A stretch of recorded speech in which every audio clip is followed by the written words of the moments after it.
Anong nangyari? Stress ako, visit kayo. Kasi pumetang 50 pesos na yan, nakala ko per hour. Takot pa ako.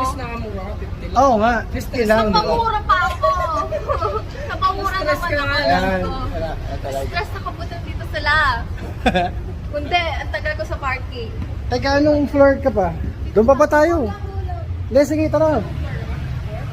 Ayan na, naliligaw na rin siya. Hindi niya na rin alam kung anong floor yung sasakyan niya.